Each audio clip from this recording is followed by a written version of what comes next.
राधे कृष्ण हर हर महादेव। श्रीमद् भगवत गीता के पास आपके हर प्रश्न का उत्तर है। चाहे आपकी कोई भी परेशानी हो, कोई भी इच्छा हो, श्रीमद् भगवत गीता आपके हर प्रश्न का उत्तर देती है, आपकी हर समस्या का हल देती है। चाहे वो परेशानी आपके मन की हो या धन की हो, या आपके शरीर की हो, या आपके रिश्तों की हो, आपकी अपनी हर समस्या का उत्तर श्रीमद् भगवत गीता में जरूर मिलेगा। आज हम उसी श्रीमद् भगवत गीता के ऐसे 11 अनमोल उपदेश आपको बताएंगे जो आपकी पूरी जिंदगी बदल देंगे। बस इन आप बातों को वीडियो के अंत तक ध्यान से सुनिए। जो भी व्यक्ति इस वीडियो को अंत तक सुनेगा उसे अपनी जिंदगी, उसे अपनी हर परेशानी का हल अवश्य मिलेगा। उसे अपनी जिंदगी में जो भी कुछ भी चाहिए वो उसे जरूर मिलेगा। श्रीमद् भगवत गीता का सबसे पहला उपदेश यही है कि कोई अगर आपका अपना है या कोई आपसे बड़ा है तो उसका अपने प्रति गलत व्यवहार कभी भी सहन नहीं करना चाहिए। यह गीता का उपदेश हमारी जिंदगी से भी जुड़ा है। हम भी अपने मन की अधिकतर तकलीफों को यह सोचकर जिंदगी भर सहते रहते हैं कि यह तो मेरा अपना है, यह तो मेरा बड़ा है, इसको हम कैसे कुछ कह सकते हैं। हम अगर नहीं सहेंगे, कुछ कह देंगे तो हमारे रिश्ते ही खराब हो जाएंगे, हमारे रिश्ते ही समाप्त हो जाएंगे। पर सोचने की बात यह है कि उस व्यक्ति को आप अपना कैसे मान सकते हैं जो आपकी तकलीफों की वजह हो। अपना तो वो होता है जो हमारी तकलीफों को दूर कर दे, हमारी हर समस्याओं को, हर तकलीफ को वो दूर कर दे, वो अपना होता है। आप उसको अपना नहीं मान सकते हो।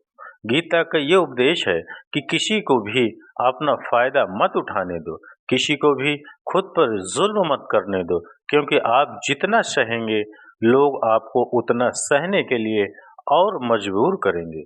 गीता का पहला अध्याय जिसका नाम अर्जुन विषाद योग और दूसरा अध्याय जिसका नाम सांख्य योग है, उसके आरंभ में अर्जुन ने श्री कृष्ण के आगे अपना दुख प्रकट किया है कि हे केशव, मैं कौरवों से कैसे युद्ध कर सकता हूँ। ये सब तो मेरे अपने ही हैं। मैं कैसे भीष्म पितामह और द्रोणाचार्य से युद्ध करूंगा, क्योंकि वो दोनों मेरे पूजनीय हैं। इसलिए इन गुरुजनों को मारने से तो अच्छा है मैं भिक्षा के अन्न को खाकर अपने जीवन का गुजारा करूं। और जिन कौरवों से मैं युद्ध करने जा रहा हूं वो सब धृतराष्ट्र के पुत्र मेरे भाई ही हैं, मेरे अपने ही हैं। इन सबको मारने से अच्छा है कि मैं सन्यासी बन जाऊं। तो श्री कृष्ण जी ने अर्जुन से कहा कि यहाँ कौन अपना है और कौन पराया है। जो अधर्म करता है उसके साथ युद्ध करना तुझे मोक्ष और मुक्ति देगा। तू अपने इस मन के मोह को त्याग दे, नहीं तो सारा जग तेरी निंदा ही करेगा, तुझे डरपोक कहेगा। बात अपने पराई की नहीं है, बात धर्म और अधर्म की है, बात सही और गलत की है। अगर तू गलत को सहेगा, उसका अंत नहीं करेगा, तो गलत करने वाले को और बल मिलेगा, वो और भी गलत करेगा। इसीलिए मन के मोह को त्याग करके तू युद्ध कर। महाभारत की एक और कहानी भी है। जब अर्जुन के पुत्र अभिमन्यु की भी युद्ध में मृत्यु हो जाती है तब अर्जुन बहुत दुखी होता है, रोने लगता है। वो श्री कृष्ण से कहने लगा कि मेरा पुत्र अभिमन्यु मर गया है, मैं ये दुख बिल्कुल भी सहन नहीं कर सकता, मैं भी अपने आप को समाप्त कर लूंगा। फिर भगवान श्री कृष्ण उसे आत्माओं के लोक में लेकर के गए, जहाँ अभिमन्यु आनंद से बैठा हुआ था, क्योंकि उसने क्षत्रियोचित व्यवहार किया, इसलिए उसे उत्तम पद की प्राप्ति हुई। जब अर्जुन अभिमन्यु के पास रोते रोते पहुंचा, अपने पुत्र को देखकर अर्जुन बहुत प्रसन्न हुआ। उसे गले से लगाकर कहने लगा कि हे पुत्र, तेरे बिना तो मैं जी ही नहीं सकता, मैंने तो अपने जीवन की आशा का ही त्याग कर दिया है। तो अभिमन्यु कहने लगा कि आप कौन हैं? अर्जुन बोला, मैं तेरा पिता हूँ, तू मेरा पुत्र है अभिमन्यु। तो अभिमन्यु कहने लगा कि कौन पिता कौन पुत्र, मेरे हजारों जन्म हुए हैं, किसी जन्म में आप मेरे पिता बनते हैं और किसी जन्म में मैं आपका पिता बनता हूँ। आत्मा का न कोई माता होता है न कोई पिता होता है।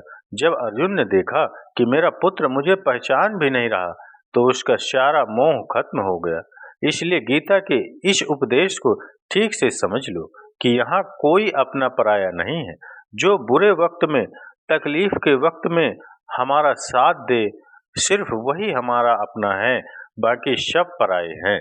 गीता का दूसरा उपदेश यह है कि जो चला गया है कभी उसका दुख मत करो, और जो आने वाला है उसके बिल्कुल भी चिंता मत करो। जब महाभारत का युद्ध चल रहा था तब अर्जुन ने श्री कृष्ण से कहा कि अगर ये युद्ध हुआ तो करोड़ों लोग मारे जाएंगे।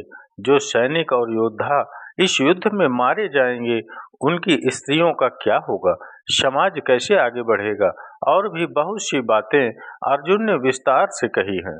तो भगवान श्री कृष्ण ने कहा, अशोचन सशोचत्नम प्रज्ञावादात भाष्यते गताश्चु अतागताचुस्तु नानो शोष्यति पंडिता। श्री कृष्ण बोले, हे अर्जुन, तुम बड़ी बड़ी ज्ञानियों जैसी बातें करता है, लेकिन जो सच में ज्ञानी होता है वो जो लोग मर चुके हैं, जा चुके हैं या एक दिन जाने वाले हैं, उनकी चिंता नहीं करता है, उनका दुख नहीं करता है। तेरे हाथ में कुछ भी नहीं है, तू चाहकर भी कुछ कंट्रोल नहीं कर सकता। जीवन और मरण यह तो प्रकृति की नियति है। इसीलिए जो ज्ञानी होता है वह किसी के मरने पर भी रोता नहीं है। ज्ञानी जन ना ही बीते हुए कल का शोक करते हैं और ना ही आने वाले कल की चिंता करते हैं। इसलिए जो होने वाला है वो होकर ही रहता है, और जो नहीं होने वाला है वो कभी नहीं होगा। ऐसा निश्चय जिसको समझ में आ जाता है, जिसकी बुद्धि में आ जाता है, उसे कभी कोई चिंता नहीं सताती, कोई दुख नहीं सताता। हमारे सारे दुखों का कारण ही यही है, या तो हम जो वक्त गुजर चुका है उसे सोच सोच कर परेशान होते रहते हैं, यहाँ भविष्य की चिंता कर करके खुद को बीमार कर देते हैं, नष्ट कर देते हैं। गीता का ज्ञान हमें यही सिखाता है कि ना तो हम बीता हुआ कल बदल सकते हैं और ना ही आने वाले कल पर कंट्रोल कर सकते हैं। हमारे हाथ में सिर्फ वर्तमान है, सिर्फ आज का ही पल है। हमारा 98% तनाव और चिंताएं भूतकाल और भविष्य काल के बारे में सोचते रहने से होता है। हम हमेशा उसी में ही जीते रहते हैं, मगर वर्तमान में कभी नहीं जीते, इस पल को कभी नहीं जीते। जब आप वर्तमान का पूरा आनंद लेना सीख जाओगे तभी आपकी जिंदगी से तनाव कम होगा, चिंताएं खत्म होंगी। वर्तमान में जीना एक बहुत बड़ी उपलब्धि है। हमारे हाथ में भी सिर्फ आज का ही पल है। हमें जो भी करना है आज ही करना है। कभी भी यह सोचकर समय को नष्ट नहीं करना चाहिए कि अभी मेरे पास बहुत समय बचा हुआ है। एक गुरुजी ने अपने एक शिष्य को पारस का पत्थर दिया। उनका वह शिष्य बहुत आलसी था, हर काम को कल पे टाल देता था। तो गुरुजी ने उसे कहा कि मैं तुझे यह पारस पत्थर दे रहा हूँ। इस पारस पत्थर से जब तू लोहे को स्पर्श कराएगा तो वो लोहा स्वर्ण बन जाएगा, सोना बन जाएगा। और यह पारस पत्थर मैं तुझे 1 महीने के लिए दे रहा हूँ। जब 1 महीना समाप्त हो जाएगा तब मैं तुझसे यह पत्थर वापस ले लूंगा। तब तक तू इस पत्थर को अपने पास ही रख। गुरुजी का वह शिष्य बाजार में लोहा खरीदने के लिए गया। जब बाजार में वो लोहा खरीदने पहुंचा तो उसे लोहे का वह रेट बहुत महंगा लगा। उसने कहा, थोड़े दिन रुक के ले लूंगा जब लोहे का रेट कम हो जाएगा। पर उसकी बुद्धि में ये बिल्कुल नहीं आया कि इस लोहे को मैं सोना बनाकर बहुत अधिक धन बना सकता हूँ। लेकिन उसके मन की सुस्ती, उसके मन का आलस्य, उसकी वजह से उसने उस काम को कल पे टाल दिया। ऐसे ही करते करते पूरा महीना समाप्त हो गया। फिर गुरुजी उस शिष्य के पास आ पहुंचे कि बताओ तुमने कितना सोना बनाया। शिष्य बोला कि मैंने तो अभी सोना बनाना शुरू भी नहीं किया। तो गुरुजी ने कहा, मुझे मेरा वो पारस पत्थर वापस चाहिए। शिष्य बोला कि नहीं, मुझे थोड़ा वक्त दीजिए, मैं थोड़ा सोना बनाना चाहता हूँ। गुरुजी ने कहा, ये पारस पत्थर पूरा 1 महीना तेरे पास था पर तू कुछ नहीं कर पाया, लेकिन अब समय समाप्त हो चुका है। ऐसे ही हमारा ये जीवन है, हमारी जिंदगी है, और यह समय ही पारस पत्थर है। हम समय के एक एक पल से अपने जीवन को सोना बना सकते हैं, लेकिन हमें ये लगता है कि हमारे पास बहुत समय बचा हुआ है। एक दिन जिंदगी को जी लेंगे, एक दिन जिंदगी में खुश हो जाएंगे, लेकिन वो दिन कभी नहीं आता और हम जिंदगी भर भागते रहते हैं, भागते रहते हैं, भागते रहते हैं और चिंता करते रहते हैं, दुखी होते रहते हैं, लेकिन जिंदगी को जीना, खुश रहना हम भूल जाते हैं। इसलिए गीता का ज्ञान हमें यह सिखाता है कि आप आज में जीना सीखो, इस पल में जीना सीखो। गीता का तीसरा उपदेश यह है कि मौत से डरना बिल्कुल व्यर्थ है। श्री कृष्ण ने गीता में कहा है, यह संसार मृत्यु लोक है, जिसका भी जन्म हुआ है वह एक दिन जरूर मर जाएगा। जिसका आरंभ हुआ है उसका अंत अवश्य होगा। हम इसे रोक नहीं सकते। जैसे हम रोज कपड़े बदलते हैं, वैसे ही हमारी आत्मा नया शरीर धारण करती है। मृत्यु सिर्फ इस जीवन का एक नया आरंभ है, इस जीवन का अंत नहीं है। आत्मा कभी नहीं मर सकती और ना ही उसे कोई मार सकता है, लेकिन मौत का डर मनुष्य को सबसे ज्यादा लगा रहता है। मौत का दुख भी इंसान को सबसे ज्यादा होता है। एक पेड़ में दो पक्षियों का जोड़ा रहता था। उन दोनों को एक दूसरे से बहुत प्रेम था। उन्होंने शायद जीने मरने की कसमें खाई थीं। एक दिन वहां एक शिकारी आया और उसने एक तीर चलाकर वहां पेड़ पर बैठे मादा पक्षी को मार दिया। तो वो अकेला नर पक्षी रोने लगा कि मैं तुम्हारे बिना कैसे जी पाऊंगा। तुम्हारी जगह मेरी मृत्यु आ जाती, मेरा जीवन तुमको मिल जाता। वो रो रो के बहुत विलाप करने लगा। इतने में ही उस शिकारी ने दूसरा तीर चलाया और उस नर पक्षी को भी मार दिया। वास्तविकता में यह कहानी हमारी ही है। हम भी रोते रहते हैं जब कोई मरता है तो, लेकिन हमें यह नहीं पता कि एक न एक दिन हमारा भी जीवन समाप्त हो जाएगा। हम भी उसी मृत्यु के पेड़ पर ही बैठे हैं, लेकिन शरीर का मिटना हमारा अंत नहीं है। श्री कृष्ण ने अर्जुन से कहा कि हे अर्जुन, तेरे और मेरे अनंत जन्म हुए हैं, तुझे कुछ भी याद नहीं है, लेकिन मुझे सब याद है। जो व्यक्ति इस सत्य को समझ ले कि मैं यहाँ इस संसार में कुछ समय के लिए आया हूँ, उसकी जिंदगी के सारे झगड़े, सारे दुख, सारी चिंताएं ही समाप्त हो जाएंगी। जब इस संसार से जाना ही है तो दुख किस बात का। पहले के जमाने में साधु महात्मा लोग पैदल यात्रा करते थे। यात्रा करते करते वो एक नगर में पहुंचे। वह महात्मा बहुत थक चुके थे। उस नगर में उन्होंने एक महल देखा और उन्होंने उस महल में जाकर विश्राम करने का सोचा और वो महल में जाकर सो गए। जब उस महल में वहां का राजा पहुंचा तो अपने पलंग पर उस महात्मा को सोता देखकर बहुत हैरान हो गया। राजा उस महात्मा से पूछने लगा कि तुम मेरे महल में कैसे घुस आए और मेरे बिस्तर पर सो रहे हो। महात्मा कहने लगा, ये तुम्हारा महल है, मुझे तो लगा ये धर्मशाला।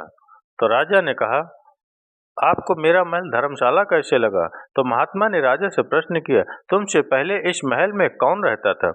तो वह राजा बोला कि मुझसे पहले मेरे पिता यहाँ पर रहते थे और उससे पहले मेरे दादाजी यहाँ पर रहते थे। तो महात्मा ने फिर प्रश्न किया कि क्या तुम इस महल में हमेशा रहोगे या तुम्हारे बाद कोई और रहेगा? तो राजा कहने लगा कि मेरे बाद मेरा पुत्र इस महल में रहेगा। तो महात्मा राजा से कहने लगे कि जिस जगह पर रहने वाले बार बार बदल जाते हो उसे घर कैसे कह सकते हो? वह तो धर्मशाला ही है। इसीलिए तेरे महल को धर्मशाला समझकर मैं इसमें रात बिताने के लिए आ गया। धर्मशाला जान जग को, जीव शब मेहमान है, मोह किससे मत करो, सब स्वप्न का सामान है। यदि हम भी इस बात को समझ लें कि हम यहाँ कुछ समय के लिए आए हैं, आनंद करने के लिए आए हैं, कुछ खुश रहने के लिए आए हैं, तो हमारे सारे दुख ही समाप्त हो जाएं। जब हम अपना मोह यहाँ जमा लेते हैं, अपना दावा यहाँ जमा लेते हैं कि ये मेरा है, इसे मैं छोड़ नहीं सकता, इसके बिना मैं जी नहीं सकता, तो हमारा जीवन दुखों से भर जाता है। इसलिए जीवन में मृत्यु का भय त्याग करके जीवन का प्रतिपल आनंद लेना चाहिए। गीता का चौथा उपदेश, मन और विचारों को कंट्रोल में किए बिना जीवन में कभी शांति और सुकून मिलने वाला ही नहीं है। अर्जुन ने श्री कृष्ण से कहा कि मेरा मन सही गलत सब कुछ जानता है, फिर भी मेरे विचार और मेरा मन मुझसे कंट्रोल नहीं होता। मैं जो करना चाहता हूँ वह कर नहीं पाता हूँ, और जो नहीं करना चाहता हूँ वो मेरा मन मुझसे जबरदस्ती करवाता है। इसीलिए मैं बेचैन हो गया हूँ, मुझे शांति प्राप्त नहीं हो रही है। तो श्री कृष्ण ने अर्जुन से कहा, उसके लिए तुझे अपने मन और विचारों से डिटैच होकर अपने मन और विचार को सही दिशा में ले जाने की प्रैक्टिस करनी होगी, अभ्यास करना होगा। और यह एक दिन का काम नहीं है। जब तक तू अपने मन और विचारों की गुलामी का त्याग नहीं करता, तब तक तुझे जीवन में कभी शांति नहीं मिलेगी। एक राजा था, वह बहुत बेचैन और परेशान रहता था। एक दिन वह अपने गुरुजी के पास गया और उनसे कहने लगा कि मेरा मन बहुत बेचैन है, मैं बहुत परेशान हूँ। मैंने पूरे संसार को जीत लिया है, सब कुछ है मेरे पास, पर मैं खुश नहीं हूँ। मेरे मन में सुकून नहीं है, शांति नहीं है। तो गुरुजी ने राजा से कहा कि तुम्हारे नगर में अगर कोई ऐसा व्यक्ति है जिसने सुकून को प्राप्त कर लिया है, शांति को प्राप्त कर लिया है, तुम उसका एक बार कुर्ता पहन लो तो तुम्हारे जीवन में भी शांति आ जाएगी। राजा बहुत प्रसन्न हो गया कि यह तो बहुत आसान काम है। वह अपने राजमहल में आया और राजसभा में वह सबसे कहने लगा कि आप लोगों में से जो भी शांत हो चुका हो, जिसे सुकून मिल गया हो, वह अपना कुर्ता मुझे दे दे। वो बदले में जितना भी धन मांगेगा मैं उसे दे दूंगा। सब लोग एक दूसरे का मुंह देखने लगे। पैसों का लालच आया, लेकिन सबको एक दूसरे की सच्चाई पता थी, क्योंकि किसी की जिंदगी में भी शांति और सुकून नहीं था। सब अपना सर झुकाकर वहां पर खड़े हो गए। फिर उस राजा ने पूरे नगर में ढिंढोरा बता दिया कि जिसे भी शांति प्राप्त हो चुकी हो, सुकून प्राप्त हो चुका हो, वो मेरे पास आकर अपना कुर्ता दे दे। वो जितना कहेगा मैं उसे उतना धन ही दूंगा। लेकिन एक भी व्यक्ति ऐसा नहीं मिला जिसे शांति प्राप्ति हो चुकी हो। वास्तविकता में जब कोई मरता है तब हम कहते हैं कि वो फला व्यक्ति आज शांत हो गया। कभी किसी जिंदा इंसान के लिए नहीं सुना कि एक जीता जागता इंसान शांत हो गया है। राजा के सैनिक पूरे शहर में ढूंढते रहे, फिर उन्हें पेड़ के नीचे एक महात्मा तपस्या करता दिखा, जिसके चेहरे पर एक शांति थी, सुकून था। वो सैनिक उस महात्मा के पास आकर पूछने लगे कि क्या आप शांति प्राप्त कर ली है, सुकून प्राप्त कर लिया है? महात्मा ने कहा, मैं पूरी तरह से शांत हूँ। तो सैनिक उसे राजा के पास ले आए। राजा ने उस महात्मा से प्रश्न किया कि क्या आप शांति आपको प्राप्त हो चुकी है? राजा ने उस महात्मा से प्रश्न किया, क्या आपको शांति और सुकून प्राप्त हो चुके हैं? वह महात्मा कहने लगे, महाराज, मैं पूरी तरह से शांत हूँ, मुझे कोई चिंता नहीं है, मुझे किसी चीज की लालच नहीं है, मुझे कोई इच्छा नहीं है। तो राजा भी बहुत प्रसन्न हो गया कि आखिर वह व्यक्ति मिल ही गया जिसे शांति की प्राप्ति हो चुकी है, इसे सुकून प्राप्त हो चुका है। तो राजा उस महात्मा से कहने लगे कि हे महात्मा, आप कृपया करके अपना कुर्ता मुझे दे दीजिए, बदले में आप जो मांगेंगे मैं आपको दे दूंगा। वो महात्मा कहने लगे कि महाराज, सुकून और शांति मुझे मिल चुकी है, लेकिन क्या करूं, मेरे पास कुर्ता ही नहीं है पहनने के लिए जो मैं आपको दे सकूं। जब राजा ने उस महात्मा की बात सुनी कि इस महात्मा के पास कुर्ता भी नहीं है पहनने के लिए, उसके बाद भी ये महात्मा एकदम शांत है, इसके जीवन में सुकून है। मैं सारी जिंदगी धन को जोड़ने में लगा रहा, दुनिया जीतने में लगा रहा, लेकिन मुझे शांति नहीं मिली, सुकून नहीं मिला, क्योंकि शांति और सुकून बाहर की चीज नहीं है, अपने भीतर की चीज है। इसलिए जब तक कोई व्यक्ति अपने मन और विचारों को कंट्रोल नहीं करता, तब तक उसके जीवन में सुकून और शांति नहीं आती। और गीता का उपदेश हमें यही सिखाता है कि जीवन में शांति चाहिए तो मन को शांत करना सीखो। गीता का 5वां उपदेश यह है कि वासना, क्रोध और लालच सर्वनाश का कारण है, नरक का द्वार है। जिस भी मनुष्य में ये 3 अवगुण होते हैं, वो हमेशा दूसरों को दुख पहुंचाकर अपने ही सुख और स्वार्थ की पूर्ति करता रहता है। किसी भी चीज की हद से ज़्यादा वासना करना और क्रोधी स्वभाव होना और मन में लालच होना उसके जीवन के सुख को समाप्त कर देते हैं, उसके सारे रिश्तों में जहर भर देते हैं। इन्हें नर्क का द्वार इसीलिए कहा गया है क्योंकि जिस इंसान में अत्यधिक क्रोध है, लालच है, वासना है, उसका पूरा जीवन जहर से भर जाता है। उसको मरने के बाद नहीं, जीते जी यहीं पर नर्क का दर्शन होता है। गीता का छठा उपदेश यह है कि सब भगवान एक ही है, कोई छोटा बड़ा नहीं है। सब एक परब्रह्म परमात्मा के अलग अलग स्वरूप और रूप है और नाम है। श्री कृष्ण ने गीता में 10वें अध्याय विभूति योग में बताया है कि जितने भी जगत के देवी देवता हैं वो सब मेरी ही विभूति है। मैं ही शिव हूँ, मैं ही इंद्र हूँ, मैं ही यक्ष राज कुबेर भी हूँ, मैं ही अग्निदेव हूँ, देवताओं के गुरु बृहस्पति भी मैं हूँ, समुद्र भी मैं ही हूँ, अक्षरों में ओम भी मैं ही हूँ, काल का महाकाल भी मैं ही हूँ, सारे जगत का नाश, उत्पत्ति और पालन करने वाला भी मैं ही हूँ। श्री कृष्ण ने अर्जुन से कहा कि मेरी विभूतियों का कोई अंत नहीं है, इसलिए सब भगवान, सब नाम, सब देवता मेरे ही रूप हैं। इसलिए तू किसी भी देव या ईश्वर में कभी भेद बुद्धि मत करना, किसी को छोटा बड़ा मत समझना। और गीता का उपदेश हमें यह सिखाता है कभी भी किसी दूसरे के इष्ट को छोटा नहीं समझना चाहिए या इस बात पर झगड़े फसाद नहीं करने चाहिए कि कौन बड़ा है और कौन छोटा है। गीता का 7वां उपदेश यह है, सुख की इच्छा ही आखिर हमें हमें हमारे दुखों का कारण बनती है। श्री कृष्ण ने अर्जुन से कहा कि मनुष्य जितना सुखों की लालसा और इच्छा करता है उतना ही उसकी इंद्रियां सुख भोग में आसक्त हो जाती हैं, उतना ही इंसान का मन संसार के सुख और आकर्षण का गुलाम बन जाता है और जितना सुख के पीछे भागेगा उतना ही उसे दुख के अनुभव से भी गुजरना पड़ेगा, क्योंकि यह संसार का नियम ही है। जो चीजें शुरू में मन को बहुत आकर्षित करती हैं बाद में बहुत दुख देती हैं और जो चीजें शुरू में मुश्किल लगती हैं, कठिन लगती हैं, बाद में हमें बहुत काम आती हैं। गीता का 8वां उपदेश यह है, जो भी मनुष्य दुनिया के सारे सहारे छोड़कर सिर्फ भगवान को ही अपना सहारा मान लेता है, उसकी हर जरूरत वह ईश्वर पूरी करता है, उसकी हर प्रकार से रक्षा वो परमात्मा ही करता है। अनन्यास्यन्त्यो मां हे जनः परोपास्यत तेषां नित्याभियुक्तायां योगक्षम क्षेक्षम वक्तायाम। जो व्यक्ति मुझे अपना सहारा मांगता है उसका योगक्षेम मैं वहन करता हूँ।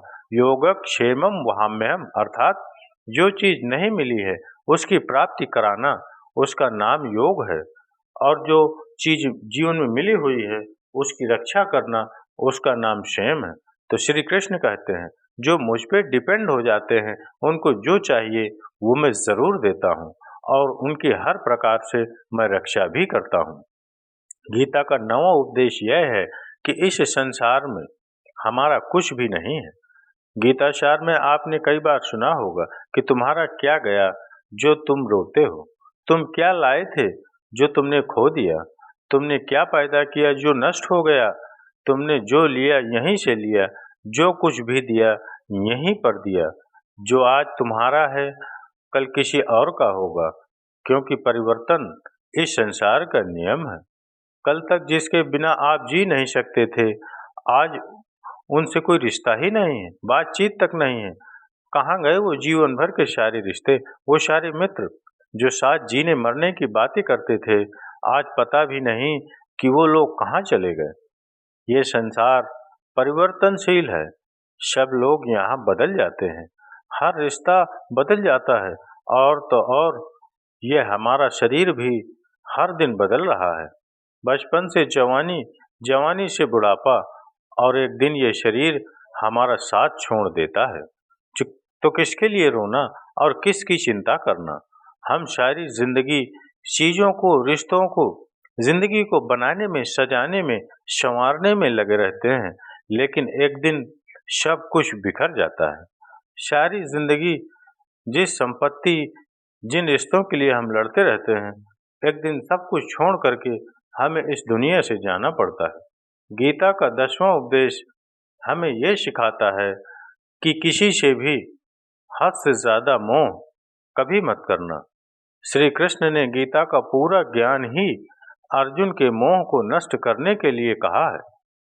यह मोह ही है जो इंसान को सबसे ज्यादा रुलाता है। वह इतना बलवान है कि शेर जैसे इंसान को भी गीदड़ बना देता है। जो अर्जुन युद्ध में देवताओं से भी जीत गया, पर अपने रिश्तेदारों को युद्ध में देखकर उसका हाथ कांपने लगा। वह बोला, हे केशव, मेरे हाथ में धनुष पकड़ने की ताकत भी नहीं बची है। मेरे हाथ कांप रहे हैं। मैं युद्ध नहीं कर पाऊंगा। मैं कैसे युद्ध करूं अपने ही रिश्तेदारों से? कैसे युद्ध करूं मैं? ये मोह इतना पेनफुल होता है कि जिसकी पीड़ा न सह पाने के कारण कई लोग अपनी जिंदगी खत्म कर देते हैं।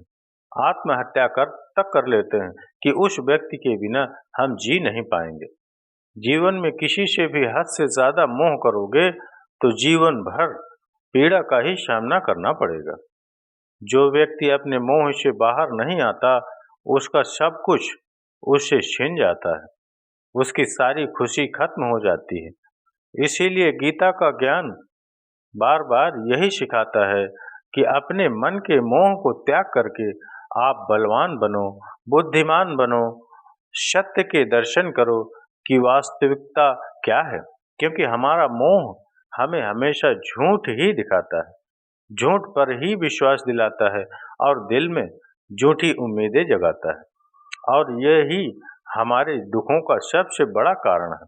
हम ही मोह कर लेते हैं, हम ही लोगों से उम्मीदें लगा बैठते हैं, पर वास्तविकता बिल्कुल अलग होती है। लोग वैसे नहीं होते जैसे हम मान लेते हैं, जैसा हम समझ लेते हैं। क्योंकि मोह के कारण हमें सच्चाई नहीं दिख पाती, लोगों का असली चेहरा नहीं दिख पाता। इसलिए गीता का उपदेश हमें यह सिखाता है कि जीवन में अगर आनंद और प्रसन्नता से रहना है तो किसी भी में भी हद से ज्यादा मोह कभी मत करना। गीता का 11वां उपदेश यह है कि इस दुनिया में अगर आए हो तो दुख तो मिलेगा ही मिलेगा। दुख से कभी घबराना मत, दुख से कभी डरना मत। श्री कृष्ण ने गीता में कहा है कि यह संसार दुखालयम अशाश्वतम है, अर्थात यह संसार दुखों का घर है।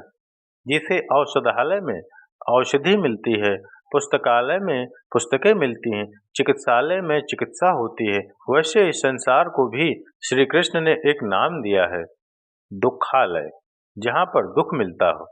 दुख तो यहाँ हर किसी के जीवन में आता ही है, लेकिन अगर दुख आया है तो सुख भी आएगा। इसलिए दुख से कभी डरना नहीं चाहिए, क्योंकि यह संसार दुखालय भी है और अशाश्वत भी है। अशाश्वत का मतलब ही यही होता है कि यहाँ परमानेंट कुछ भी नहीं है। यहाँ सब कुछ बदल जाता है। दुख सुख में बदल जाता है और सुख दुख में बदल जाता है। सम्मान अपमान में और अपमान सम्मान में बदल जाता है। खुशी दर्द में और दर्द खुशी में कभी भी बदल जाती है। जीत हार में और हार जीत में यहाँ कभी भी कुछ भी बदल सकता है।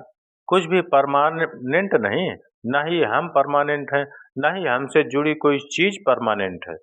क्योंकि यह संसार अशाश्वत है, शाश्वत नहीं है। यहाँ सब कुछ बदलने वाला है। यहाँ कुछ भी परमानेंट नहीं रहेगा। तो आपका दुख भी परमानेंट नहीं रहेगा। इसलिए दुख से कभी भी डरना नहीं चाहिए।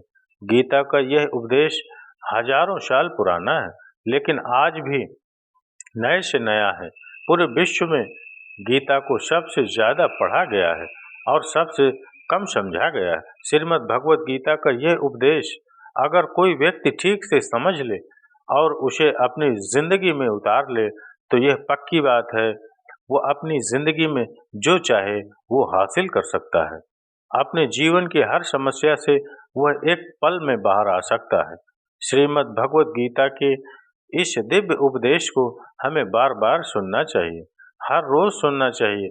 जब भी जीवन में कोई चिंता या परेशानी आए तो एक बार इस उपदेश को जरूर सुन लेना और मन में यह विश्वास रखना कि गीता का यह उपदेश आपके जिंदगी की हर परेशानी में आपको राह अवश्य दिखाएगा।